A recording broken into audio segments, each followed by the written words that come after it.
Que Dieu vous bénisse et bienvenue sur les échos de Charlotte. Nous sommes avec le pasteur Atapi Nkiamba ce soir et nous allons essayer un peu de parler sur les 5 journées de réveil qu'il a organisées et plus de 3 journées de délivrance. Il vient de faire un grand voyage à Dallas. Nous allons aussi essayer de parler de ça.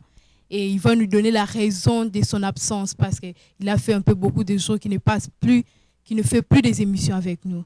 Alors, que Dieu vous bénisse, pasteur. Amen, qu'il vous bénisse aussi, Sœur Sharon. Pasteur Atapus, dites-nous quelle est la raison de votre absence sur le plateau des Échos de Charlotte. Eh bien, les Échos de Charlotte, ils ne m'ont pas invité pendant longtemps. C'est pourquoi j'étais absent. Mais maintenant, j'ai trouvé cette invitation et je suis là pour répondre à quelques questions des bien-aimés frères et sœurs. Ouais, pasteur, vous venez de faire un voyage que les images, nous pouvons voir à partir des images que ça a été un grand succès. Dites-nous, qu'est-ce qui vous a fait partir à Dallas? Dallas, je commence par saluer d'abord tous mes bien-aimés frères et sœurs qui vont suivre cette émission. Et je remercie aussi les Échos de Charlotte pour leur invitation aujourd'hui. Dallas, nous avons nos frères et nous avons nos sœurs qui sont de l'autre côté. Alors, c'est une église du pasteur Barouti. Et aussi, j'ai ma belle-sœur, la sœur Lydia Barouti, l'épouse du pasteur Papi Landou, qui est aussi là-bas à Dallas. Alors que j'avais beaucoup travaillé ici à Charlotte, je me suis décidé quand même de faire ce voyage-là pour aller rendre visite à ma belle-sœur. Et parce que ça faisait aussi trop longtemps que je ne suis pas parti à Dallas, après 10 années. Alors je me suis dit que non, cette fois-là, je devais aller quand même avoir un peu de repos, même de 2 jours à Dallas. Voilà la raison pour laquelle je suis parti là-bas. Et puisque nous avons une église, et je ne pouvais pas chômer, alors le pasteur Papi va me céder la chair là-bas. Et je fais juste un peu de bruit. Et c'est ça. Et comment est-ce que vous avez laissé l'église? Oui, l'église de Dallas se porte à merveille. Et Dieu a béni cette église. Je suis très fier de ce grand travail qui est fait là-bas. Parce que je peux dire que cette église n'est pas comme elle avait été il y a des années passées. Et elle n'est pas ce qu'elle doit être dans les années à venir. Mais au moins, elle a atteint quand même un niveau quelque part. Ouais, pasteur, avant que nous entrons dans notre sujet du jour, j'ai quelques points dont je voulais soulever. Dites-nous un peu, parce que nous voyons le pasteur Barouti qui vient du Congo, il vient ici en Amérique. Le premier jour, la première chose qu'il soulève, et il nous laisse comme ça en suspense, en nous disant que la guerre est finie. Mais nous ne savons pas de quelle guerre dont il parlait et avec qui. Bon, moi je pense que ça c'est une question très merveilleuse, mais bien appropriée au pasteur Barouti. Parce que c'est lui qui a fait cette déclaration-là, que la guerre est finie. Alors, c'était à lui de nous expliquer avec qui on était dans la guerre et quand il a dit que la guerre est finie, c'est comment. Donc, c'est bien à lui d'expliquer ça. Mais moi, je crois qu'il faisait beaucoup plus allusion sur les événements qui s'étaient passés au Congo et les gens qui étaient sortis de son église et tout. Et alors, il voulait nous exhorter pour dire que le vent là est déjà passé et que tout va bien maintenant. Et à part, depuis qu'il a dit ça, vous n'avez fait aucune réaction. Donc, vous n'avez pas un commentaire par rapport à ça? Mais c'est comme je venais de le dire tantôt, la réaction, ce serait le pasteur Barouti qui devait le faire parce que moi je ne suis pas le pasteur Barouti malheureusement. Mais vous êtes Shamgar. Bien sûr que je le suis, comme vous m'appelez. Et voilà, aujourd'hui je fais la réaction pour dire que oui, le pasteur avait dit que la guerre était finie. Bon, la guerre est finie. Je ne sais pas, je crois que la guerre est finie. Ouais, l'autre point que je voulais soulever, le pasteur, on vous appelle le pasteur Tite, vous qui avez le ministère de la correction. Nous avons entendu quelques échos en disant que le pasteur du message devrait céder leur chair au prophète Branham. Jusque-là, vous n'avez pas encore cédé votre chair et vous n'avez rien dit. Bon, ça me fait un peu du bien. Bon, toutes ces appellations-là, heureusement que ça ne vient pas de moi.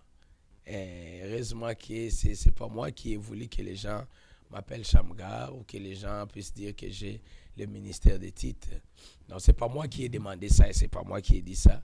Alors, je pense que moi, je suis le pasteur Atapis. Je suis le frère Atapis Ngiamba.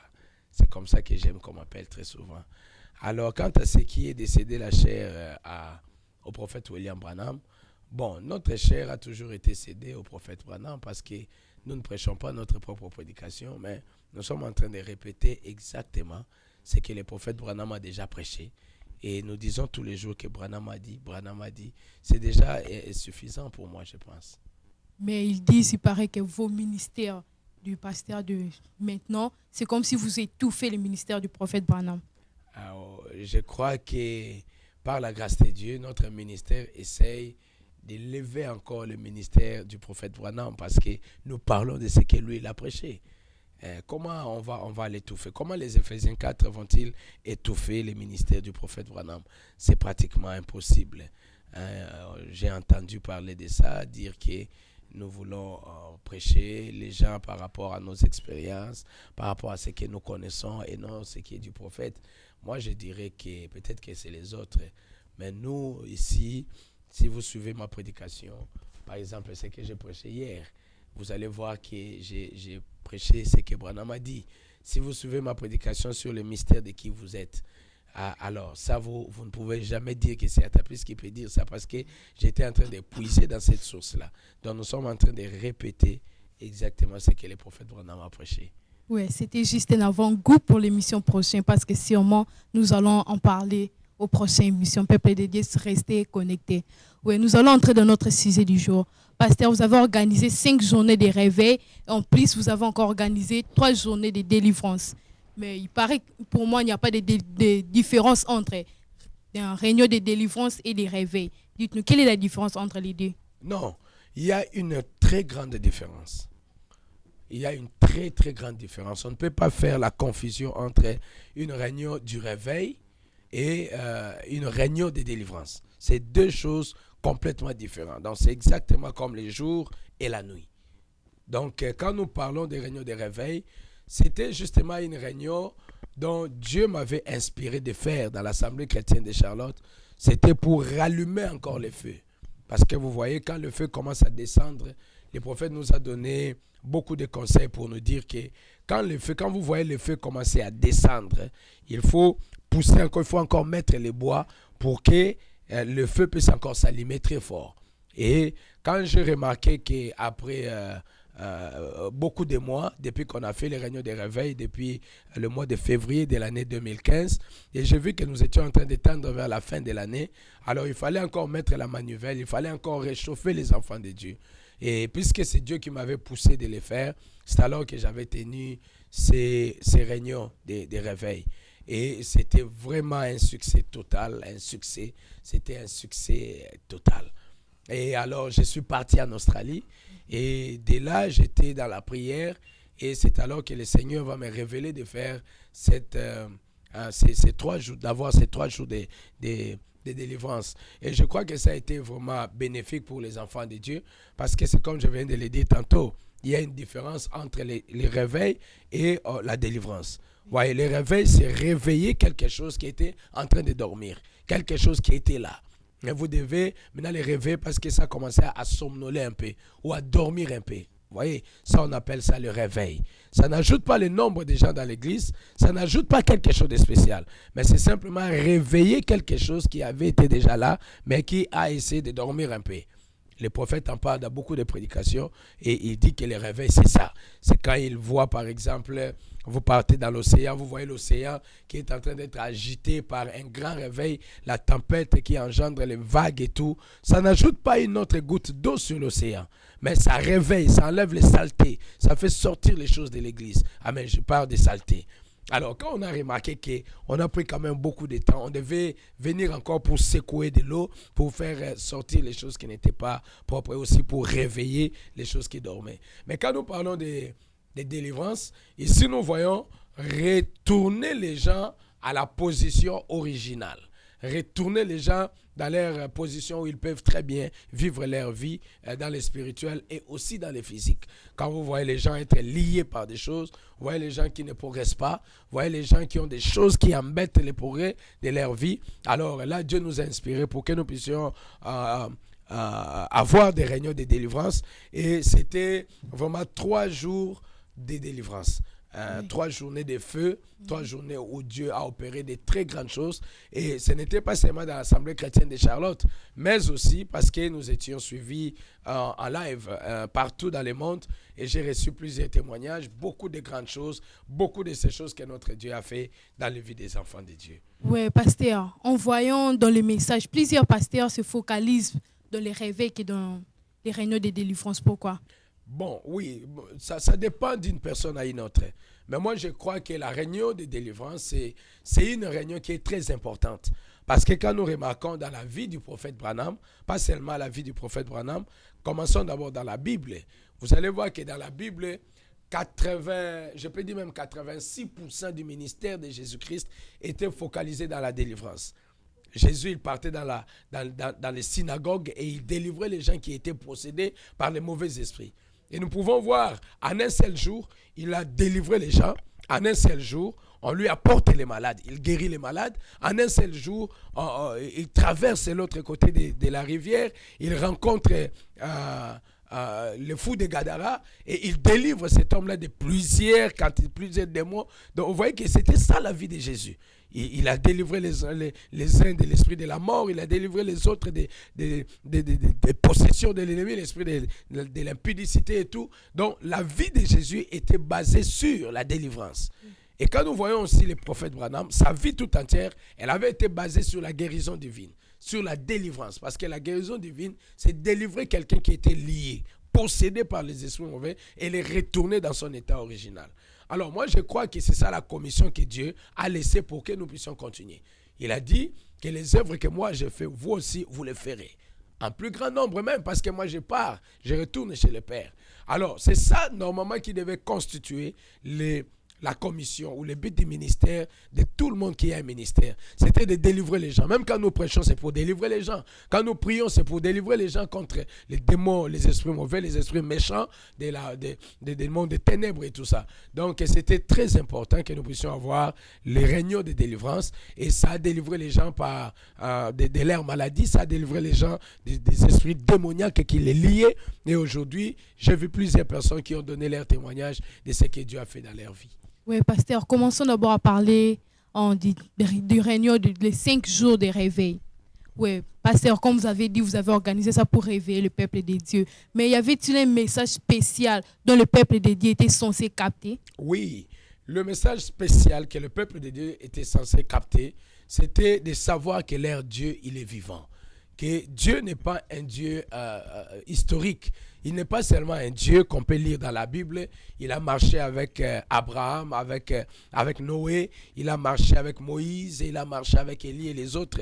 Et à la fin, on a fermé la Bible. On a fini l'histoire. L'histoire terminée. Et que chacun rentre chez lui. Non. Je voulais quand même montrer aux enfants de Dieu que malgré les difficultés, malgré les problèmes qu'ils ont, malgré les troubles, malgré toutes les situations qui environnent, qui enveloppent leur vie, ils ont un message très fort à savoir, c'est que leur Dieu, il est encore vivant. Il est puissant, capable de faire de grandes choses dans leur vie, exactement comme il a fait avec les autres dans l'Ancien Testament et aussi dans le Nouveau Testament. Oui, pasteur, il y a beaucoup de prophètes. Il y a Daniel, il y a les autres. Mais pourquoi vous avez choisi de parler seulement des dieux de Moïse, Élie, Branham et les dieux de Barouti? Oui, j'ai choisi de parler sur ces dieux-là. Ce n'est pas que j'ai choisi de parler sur les dieux de ces gens-là, mais c'est que Dieu m'a révélé. J'étais dans la prière et le Seigneur m'a poussé. Il m'a révélé pour que je puisse parler de ces 4 personnes. Et je crois que ça a été une grande bénédiction. Et parce que j'ai trouvé qu'il y avait quelque chose qui était très spécial dans ces gens-là. Très, très spécial. Il y a plusieurs personnes, plusieurs hommes de Dieu. Il y a plusieurs prophètes, plusieurs prédicateurs. Mais j'ai trouvé que dans ces 4 personnes-là, il y a vraiment des choses qui sont similaires et il y a vraiment des choses qui sont très, très importantes. Oui, quelle est la chose similaire qu'ils ont? Mais je venais de dire que le message fort que je voulais donner aux enfants de Dieu, c'est de savoir que leur Dieu, il est encore vivant. Donc pour moi, la chose qu'ils ont tous en commun, c'est que ce Dieu-là, il est encore vivant. Et il a vécu dans toutes ces époques-là, dans les vies de chacun d'eux. Et c'est pourquoi j'ai choisi, Dieu m'a poussé pour que je puisse mettre toutes les quatre personnes ensemble et parler de leur Dieu et montrer aux enfants de Dieu que notre Dieu, il est encore vivant. Il est parfaitement capable de faire encore dans les vies des enfants de Dieu ce qu'il a fait l'autre jour dans l'Ancien Testament. Oui, mais nous voyons que Moïse, je voulais dire, Élie, il est prophète. Moïse est prophète. Branham est prophète. Mais Baruch n'est pas prophète. Pourquoi vous avez choisi de parler de lui? Mais Élie, c'était un puissant. Parlons d'abord de Moïse. Moïse, c'était un puissant homme de Dieu. Moïse, c'est quelqu'un devant lequel les gens devaient trembler. Parce que même Dieu lui-même, il a dit que si jamais qu'il y aurait eu des prophètes, je parle avec des prophètes par des visions, par des songes et tout ça, mais avec Moïse, je lui parle de bouche à l'oreille. Donc Moïse était grand, tu comprends? Oui. Moïse était quelqu'un qui était grand. Moïse, c'est quelqu'un qui pouvait entrer dans la colonne de feu pendant 40 jours. Quelqu'un qui pouvait monter sur la montagne pour être en contact avec l'Éternel. Donc, face à face. Il entrait dans la lumière, il parlait avec Dieu face à face. Et quand il descendait de la montagne, il était tellement resplendissant. Son visage était resplendissant de la gloire de Dieu, au point qu'il devait cacher son visage. C'était un homme très spécial, Moïse, un homme puissant. Quelqu'un qui, je ne connais pas s'il y a vraiment des gens qui ont reçu leur commission de la part de Dieu comme Moïse l'avait reçu. Moïse, il a reçu sa commission, donc il a vu la colonne de feu dans les buissons ardents. Il a vu Dieu en train de parler avec lui. C'était d'une manière extraordinaire. Et remarquez seulement comment Dieu a travaillé dans la vie de Moïse. Ce n'était pas seulement les discours que Dieu m'a dit, il sera avec moi. Donc, c'était la mécanique et la dynamique. C'était les enseignements et la manifestation de la puissance de Dieu. C'est ce qui était dans la vie de Moïse. Et Moïse, c'est la première personne, ou si moi je peux dire même la première, oui, c'est la première personne qui a ouvert la mer. Je ne parle pas de la rivière, je parle de la mer. Il a ouvert la mer. Et donc Moïse avait un Dieu qui était puissant. Un Dieu qui pouvait créer des choses. Créer des sauterelles, créer des mouches, créer des grenouilles, créer beaucoup de choses. Alors Moïse avait un Dieu puissant. Élie, n'en parlons même pas. Un Dieu qui fait descendre le feu comme vous ne réfléchissez même pas. Vous osez seulement de jouer avec Élie, il fait descendre le feu. Donc Élie était un homme que Dieu avait suscité, un homme dont on ne connaît pas jusqu'à aujourd'hui ni son père, ni sa mère, ni sa femme, ni ses enfants. Un homme dont la Bible même parle seulement, un habitant de Thisbite, Élie le Thisbite, un habitant d'une certaine ville. On n'a même pas déterminé exactement la ville dont il venait. On dit seulement un habitant d'une certaine ville. Ça veut dire qu'on a donné même le nom de cette ville-là. Ça veut dire qu'Élie était un homme qui était fort. Dieu l'a suscité pour renverser l'autel de Baal, pour retourner, pour rétablir la vraie adoration en Israël. C'est ça le travail qu'Élie avait fait. Et voyez comment Moïse est puissant. Voyez comment Élie est puissant. Alors Dieu a promis que même dans le temps de la fin en Israël, Moïse et Élie doivent revenir. Il n'a pas dit que David va revenir pour chanter. Il n'a pas dit que les autres vont revenir, Jérémie et les autres. Non. Dieu, il a choisi Moïse et il a choisi Élie. Ça veut dire que ces deux personnes-là, mais ils sont terribles. Ouais. Alors, il fallait que je parle d'eux. Et parlons de William Branham, le prophète de cet âge. Le prophète dont Dieu a utilisé d'une manière si puissante, élevée. Et lui-même, Branham, il a dit que le prophète de Laodicée serait plus grand que tous les autres prophètes, en commençant par le temps d'Enoch. Donc, vous voyez que le prophète de cet âge ici, donc toute notre vie, tout ce que nous sommes, c'est centré sur cet homme-là. C'est centré sur le message de cet homme-là. Donc, on ne peut pas parler de Moïse, d'Élie, et puis nous sautons Branham et nous parlons de... Non, ça. Mais il y a d'autres qui disent qu'il est Dieu. Mais vous n'avez pas dit que Branham, Dieu, vous avez dit les dieux de Branham. Donc, vous ne croyez pas qu'il est Dieu. Non, mais Branham, il n'est pas notre Dieu. William Branham, c'est un homme, né par une femme, exactement comme vous et moi. William Branham, il n'est pas Dieu. William Branham, c'est un homme. C'est un prophète de Dieu qui a manifesté Dieu dans ces temps de la fin. C'est pourquoi moi, je ne pouvais pas prêcher Branham Dieu. J'ai prêché les dieux de Branham. Branham, il est Dieu. Il est un homme comme vous et moi. mais il a reçu le Saint-Esprit dans son cœur. Et quand quelqu'un reçoit le Saint-Esprit en lui, il devient une partie de Dieu. Je ne parle pas seulement de Branham, je parle de toi aussi. Si tu laisses le micro, tu cherches Dieu et que le Saint-Esprit entre dans ton âme, automatiquement tu deviens une partie de Dieu. On peut dire que Sharon des Échos de Charlotte, elle est la divinité. J'ai dit oui à ça. Parce que tu as Dieu en toi. Pas dans la quantité qu'il était, comme il était dans le Seigneur Jésus-Christ, mais dans une petite quantité. Mais c'est toujours la même chose. Le Saint-Esprit, c'est Dieu. Je ne sais pas si j'essaie un peu de te répondre. Oui. Alors, Branham, il n'est pas notre Dieu, il est notre frère. C'est pourquoi je parle sur les dieux de William Branham, mais je ne parle pas de William Branham, notre Dieu. Et aussi, j'avais parlé sur le Dieu de Baruti. Oui. Là, tu as sauté. Le Dieu de Baruti, c'était formidable. C'est ça ma question. J'ai dit, vous avez parlé des autres et ils sont des prophètes, mais Baruti n'est pas un prophète. Donc, pourquoi vous avez parlé de lui? Non, Baruti, c'est un prophète. Comment on peut dire que Baruti n'est pas un prophète? Baruti, il est un prophète. Et dans ces temps où nous vivons, dans le Nouveau Testament, quand on parle d'un prophète, on parle d'un ministre de l'Évangile. On parle de quelqu'un qui prêche la parole. Comme moi, là, derrière ma chair, je suis un prophète. Un pasteur, un prédicateur, il est un prophète dans le Nouveau Testament. Mais c'est juste qu'il est ni dans la Bible, ni dans les brochures, ni pas. Il est un pasteur simple, mais vous parlez de lui. Non, il est dans la Ce n'est pas comme si vous êtes en train d'adorer un homme. Moi, je n'adore pas un homme. Baruti Kasongo, il est dans la Bible, il est en Éphésiens 4. Il a un ministère d'en Éphésiens 4. Je parle de lui d'ailleurs. Je n'ai même pas parlé de Baruti. J'ai parlé sur les dieux de Baruti. Mais parce que les dieux la marchent avec Baruti, on est obligé de mettre les tout ensemble. Mais c'est-il que je n'ai pas focalisé mes pensées sur Baruti, mais j'ai focalisé mes pensées sur les dieux de Baruti.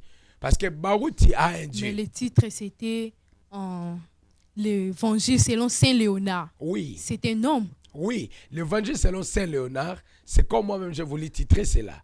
L'Évangile selon Saint Léonard. C'est pour montrer ce que Dieu est en train de travailler, ce que Dieu est en train de faire dans la vie de cet homme-là qu'on appelle Saint Léonard Baruti. Parce que Dieu a fait tellement de grandes choses dont on doit prendre le courage pour en parler. Si vous n'en parlez pas, il n'y a personne qui va en parler. Ça va passer comme si Dieu s'est arrêté de travailler seulement avec William Branham. Mais pourquoi pas vous n'avez pas parlé d'autres pasteurs? Vous avez choisi seulement les pasteurs Baruti. C'est parce que j'ai prié Dieu. Et le Seigneur m'a révélé que je devais parler de ça. Alors, je ne pouvais pas me cacher, je ne pouvais pas cacher ça. Je ne devais que parler de ça. Parce que vous pouvez parler aussi les dieux d'Atapis, mais non, vous avez parlé les dieux de Baruti. Le dieu d'Atapis, ça, il faut que quelqu'un d'autre parle de ça. Moi, je ne saurais pas parler sur les dieux d'Atapis. Il faut que celui-là qui voit qu'Atapis a un dieu, que celui-là puisse prendre les cours. C'est comme Baruti ne peut pas parler sur les dieux de Baruti. Il faut que quelqu'un comme moi qui observe, parce que vous allez remarquer que moi, Atapis, je ne parle pas en vain. Moi, pour que je parle comme ça, j'ai constaté que dans la vie de Baruti, il y a un Dieu qui est vivant, qui agit. Alors, j'ai pris tout mon courage pour parler sur les dieux de Baruti. Et si je peux aussi les constater, tout autant dans la vie d'une autre personne, aussi Dieu peut m'accorder encore beaucoup de jours sur la terre avec le courage et la force pour que je continue de faire le travail. Je pense que par la grâce de Dieu, je peux aussi parler de quelqu'un d'autre là où Dieu est en train de travailler. Oui, mais pasteur, pendant votre prédication les dieux de Baruti, vous avez dit la place là où le prophète Branham a dit que je construis une plateforme, comment gérer, l'autre va remplacer. C'est comme si vous étiez de dire que c'est Baruti qui a remplacé Branham. C'était ça votre pensée ou non? Bon, dans cette question-là, elle est très très bonne. Moi, j'aime des questions pareilles parce que ça fait du bien, vous comprenez? Donc, si Dieu m'accorde encore d'autres occasions, je parlerai sur les dieux d'Ngiamba Luang. Comme je parlais sur les dieux de Baruti, je peux aussi parler sur les dieux de Ngiamba Luang. Je peux parler sur les dieux de Ben Bilombe. Je peux parler sur les dieux qui agissent dans les vies de ces puissants hommes de Dieu. Parce que Dieu, il a encore des gens sur la terre. Il est en train d'utiliser puissamment. Alors, si Dieu nous prête la vie, il nous donne encore le souffle de vie, on aura quand même le temps d'en parler petit à petit. Mais vous savez que dans cet âge, le Seigneur Jésus-Christ nous a envoyé un prophète. Et le puissant prophète que Dieu nous a donné, c'est le dernier. Parce qu'entre les mains de Dieu il n'avait que 7 étoiles. Et il ne peut pas y avoir il ne peut pas y avoir un autre messager ou une étoile ou une étoile. Just understand.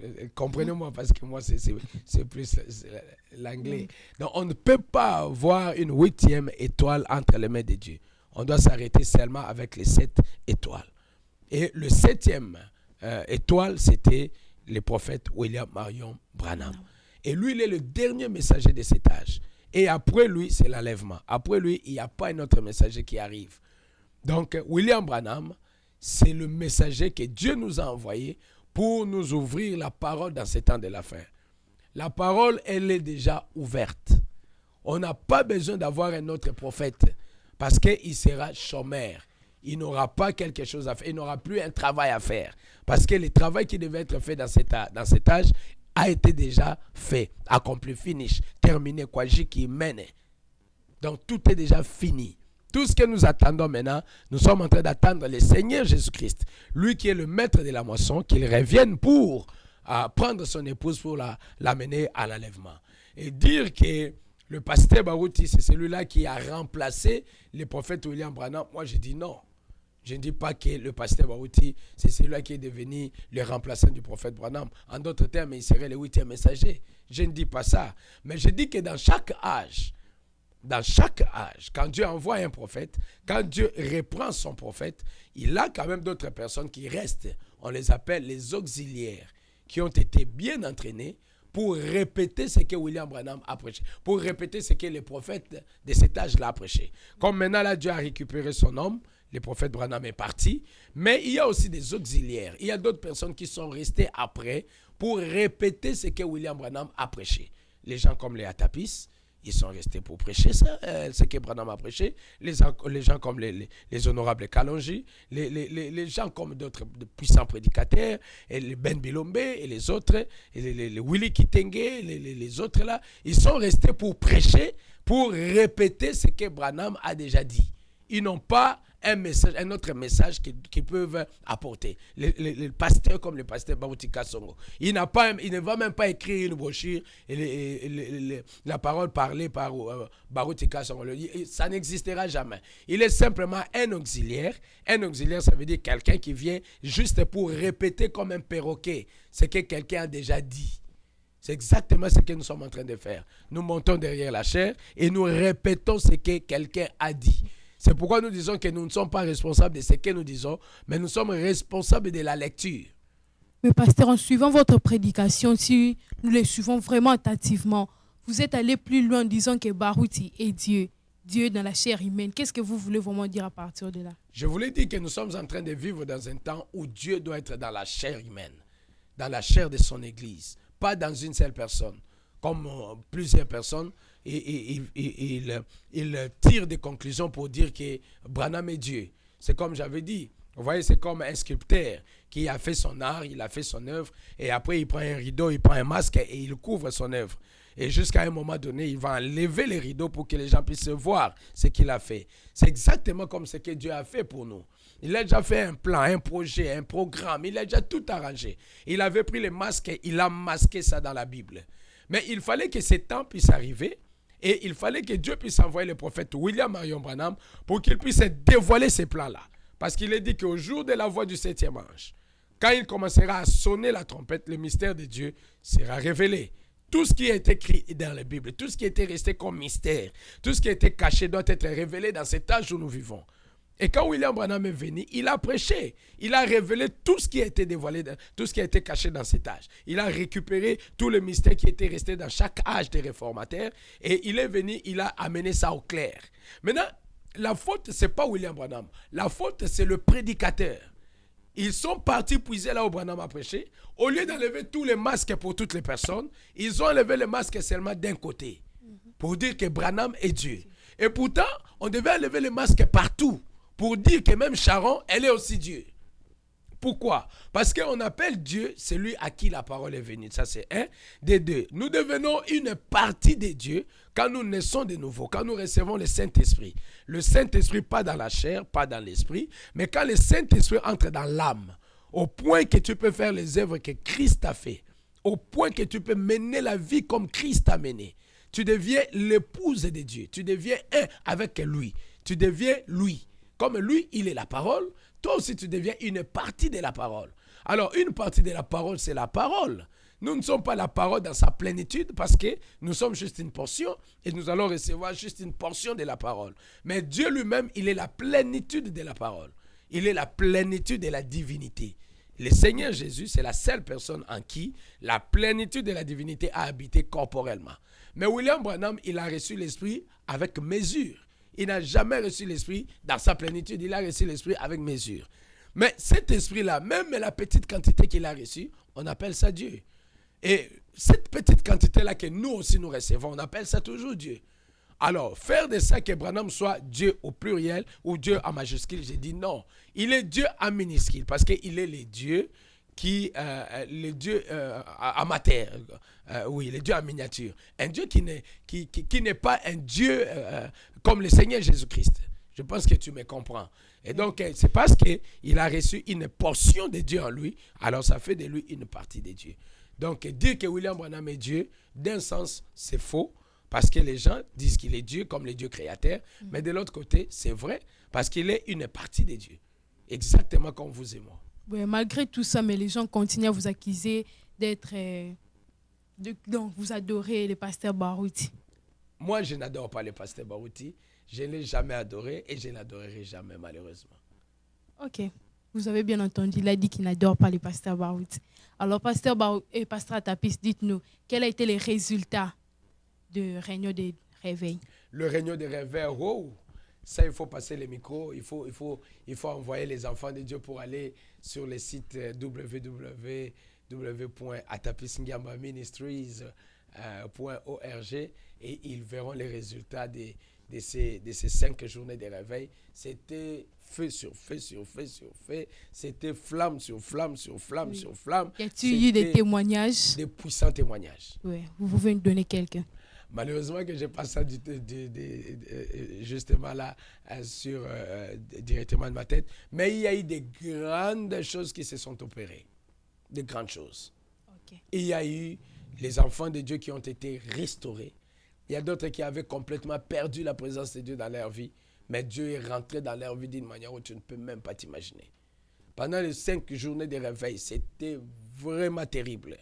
Terrible, terrible, terrible. Il y a eu des grandes choses qui sont produites. Dieu a fait des grandes choses dont vous allez voir les images sur les sites internet. Et quand nous parlerons maintenant pour les 3 journées de réveil, mon frère, il y a quelqu'un qui m'a appelé. Il a dit, lui, il suivait comment j'étais en train de prier pendant ces jours-là. Et il avait très mal au rein.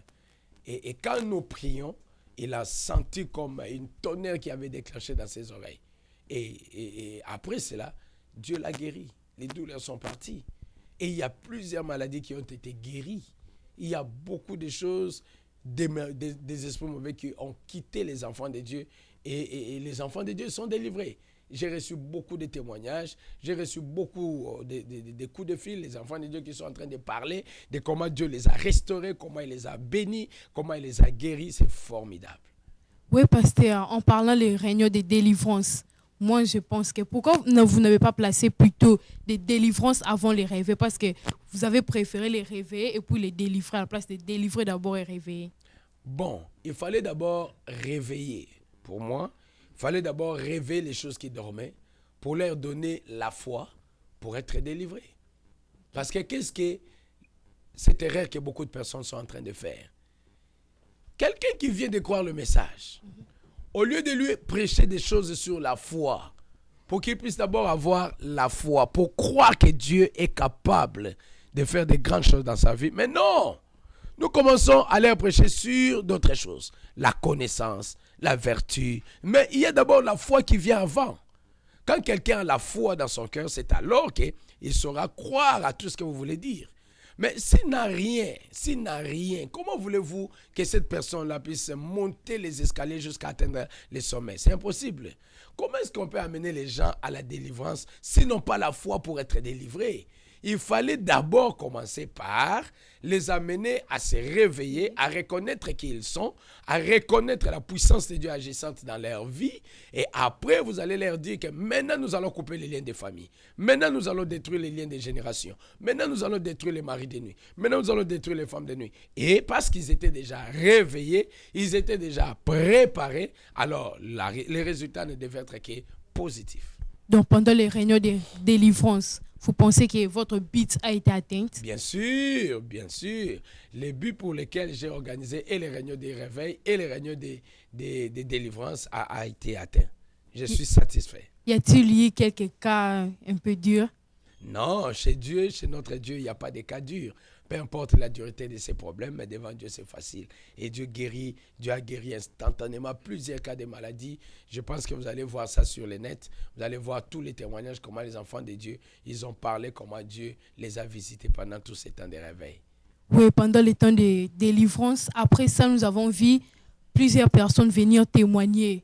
Chacun donner son expérience. Mais la chose que j'ai remarqué, c'est que j'ai vu plus de jeunes donner les témoignages que de grandes personnes. Non, j'ai eu sur la liste là où on m'avait donné pour les témoignages, j'ai eu plusieurs noms. C'était plus de 50 personnes qui avaient voulu donner leurs témoignages. Et dans ces groupes-là, il y avait aussi beaucoup de papas, il y avait beaucoup de mamans qui voulaient donner leurs témoignages. Mais moi, parce que je voulais que les jeunes puissent parler, j'ai laissé passer que les jeunes puissent donner leurs témoignages pour voir que le travail que nous sommes en train de faire avec la jeunesse de l'Assemblée chrétienne de Charlotte, ça a produit quand même un grand fruit. C'est pourquoi je voulais que les jeunes puissent parler de leurs expériences. Parce que quand je dis seulement que celui qui veut donner un témoignage, qu'il écrive son nom, mais on a manqué le temps. J'ai eu beaucoup de personnes avec des témoignages impeccables, formidables. Formidables. Dites-nous quelques-uns. Donc, il y a eu comme une sœur là, une sœur, son frère, tous ses deux reins étaient foutus. On devait enlever les reins. Et elle est venue me dire, pendant ces journées-là, pasteur, prie pour moi parce que mon frère, on doit lui enlever les reins, tout ça, tout ça. J'ai mis ma main sur lui, j'ai dit, Seigneur, confirme que c'est toi qui as organisé ces réunions. Guéris ces corps-là, guéris les reins, qu'on ne puisse même pas enlever les reins-là. Et la personne qui avait très mal, tous les deux reins étaient pourris, finis, foutus, cadavérés. On devait enlever ça. Mais il est allé à l'hôpital, quand on a fait les examens pour qu'on va regarder comme ça, tous les deux reins sont complètement guéris. Pas guéris, mais renouvelés. Ça, c'est grave. C'est grave. J'ai une autre sœur qui avait des problèmes avec des trompes. Et elle devait aller à l'hôpital pour qu'on puisse réanimer ses trompes et tout ça, tout ça. J'ai prié pour elle. Et quand elle était partie à l'hôpital, les trompes étaient complètement guéries. Même le médecin, il a crié. Il dit, mais qu'est-ce qui s'est passé? Il a dit, oh, mais mon frère a prié pour ça. Et elle est guérie jusqu'à aujourd'hui. Donc notre Dieu, il était vraiment au rendez-vous et il a agi. Il a fait des choses extraordinaires. Pasteur, quel est votre secret? Parce qu'en voyant ici en Amérique, vous êtes les seuls qui organisent des réunions pareilles. Quel est votre secret? Vous avez quelque chose de spécial que d'autres n'ont pas ou quoi? Je pense que je ne suis pas le seul, je ne serai jamais le seul. Je crois qu'il y a quelqu'un quelque part, dans un petit coin quelque part, qui lui aussi essaie de faire quelque chose pour la gloire de Dieu. Mais il n'y a pas des échos très forts comme la vôtre. Bon, c'est vous les journalistes qui êtes en train de peser les échos. Moi, je me focalise sur la prédication. Mais je crois que mon secret, c'est le Seigneur Jésus-Christ. Je fais mon mieux, je vis la parole de Dieu et je prends le Seigneur Jésus-Christ comme mon secret et ça tient. Oui, pasteur, en dehors de ça, ces jours ici, vos prédications sont plus focalisées sur l'enlèvement. Donc vous pensez que nous sommes arrivés à la fin? Oui, je pense que très bientôt, nous rentrons à la maison parce que nous voyons tous les signes, nous voyons tout ce que Dieu nous avait promis, que nous devrions voir avant de rentrer à la maison. Nous voyons cela s'accomplir. Donc nous pouvons dire tout bonnement que très bientôt, nous partons. C'est pourquoi nous sommes en train de travailler pour faire entrer tout le monde qui était sous notre bergerie. Nous voulons travailler pour que chacun puisse recevoir la chose essentielle dans son âme. Mais quelle est la chose qui vous a réveillé pour commencer à en parler? C'est le Seigneur Jésus-Christ. C'est lui qui a mis cette pression-là à moi et j'en parle. Oui. Vous pouvez profiter de cette occasion pour lancer un message au peuple de Dieu. Bien-aimés frères et sœurs, partout là où vous avez trouvé cette occasion pour nous écouter aujourd'hui, je crois que ce n'est pas un hasard. Je crois que le Seigneur Jésus avait disposé de ce temps pour que vous puissiez nous regarder parce qu'il voulait exactement que vous puissiez comprendre quelque chose. Mais bien aimés, il est plus tard que nous le pensons. Nous sommes arrivés juste à la fin. Les temps sont très mauvais. Le Seigneur Jésus-Christ est à la porte. Il va bientôt rentrer pour prendre son épouse. Parce que nous voyons toutes les prophéties qu'il nous avait données s'accomplir sous nos yeux. Donc la seule chose qui nous attend, c'est le Seigneur Jésus-Christ qu'il retourne pour nous prendre. Alors ne perdez pas votre temps dans les choses qui n'édifient pas l'âme. Venez à Jésus alors qu'il fait encore jour. Venez à Jésus, donnez-lui votre cœur, donnez-lui votre âme. Il a besoin de vous. Il vous changera et il vous donnera les désirs de votre cœur. Voilà le message que je peux vous donner. Oui. Y a-t-il des réunions futures que vous pensez organiser, des réunions spéciales? Oui, et je crois que par la grâce de Dieu, quand le moment sera venu, nous allons passer sur l'école de Charlotte pour passer les programmes. Ok, merci pasteur d'avoir accepté notre invitation. Le mot de la fin.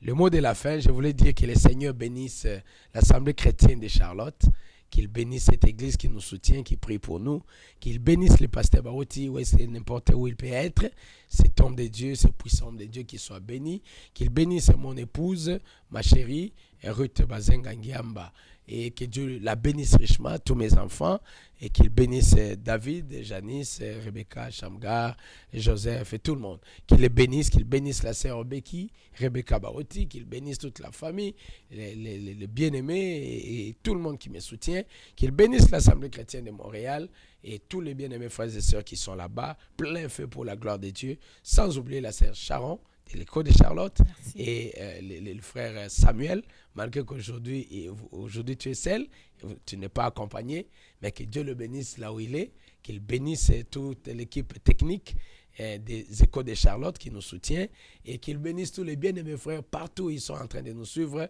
en Europe, en Angleterre et partout là-bas où ils sont, au Congo, les gens qui nous envoient leurs messages et tout. Vraiment, je veux que la bénédiction de Dieu d'une manière extraordinaire et spéciale puisse suivre leur maison, spécialement que nous sommes arrivés à la fin de l'année, qu'ils ne meurent pas, qu'ils ne soient pas les boucs ou les chèvres des gens, mais qu'ils vivent longtemps pour voir la bénédiction de Dieu s'accomplir dans leur vie dès le début de l'année 2015. Que Dieu bénisse tout le monde qui nous suit, que Dieu soutienne tous les bien-aimés frères et sœurs qui nous soutiennent d'une manière ou d'une autre. Que Dieu vous bénisse. Amen. Oh, bien-aimés, merci de nous avoir suivis de partout. Nous venons de fêter le Thanksgiving et je tenais vraiment à vous remercier, vous tous qui nous suivez de partout. Je sais que je reçois des appels venant de Illinois, Minnesota, Saint-Paul, New York, Dallas, Boston, Pologne, vous tous qui nous suivez de partout, vraiment, je vous dis merci. Je remercie notre boss, le boss de l'école de Charlotte. Si nous sommes ce que nous sommes, c'est grâce à lui. Franchement, merci. Merci à notre équipe technique qui a toujours été là pour nous soutenir. Merci aux frères et sœurs qui sont là pour nous encourager. Franchement, merci. Pasteur, il y a un frère qui avait demandé si pendant l'émission, vous pouvez faire la prière de la fin. Ok, je vais prier. Dieu notre Père Céleste, je prie pour ces bien-aimés qui sont en train de nous suivre partout là où ils sont. Je crois qu'ils sont en train de nous suivre parce qu'ils savent que tu es un Dieu réel qui agit aussi dans notre ministère et dans notre vie. Nous sommes en train d'envoyer la bénédiction de Dieu partout où tes enfants sont. Que ta main qui n'est pas courte pour les bénir puisse aller partout là où ils sont, que tu les touches, que tu les guérisses, que tu les délivres de leurs problèmes et que tu fasses de leurs combats tes combats à toi, que tu leur donnes la victoire. Seigneur, donne-leur la victoire et laisse que tes enfants témoignent de ce que toi Dieu, tu vas accomplir dans leur vie. Gloire et honneur soient rendus à toi, notre Dieu. Au nom de Jésus-Christ, nous avons ainsi prié. Amen. Amen. Merci de nous avoir suivis encore une fois. Ne manquez pas de nous envoyer vos commentaires, vos questions, vos suggestions. Envoyez-nous cela, ça nous fait du bien. Merci, on se voit la prochaine. Merci beaucoup.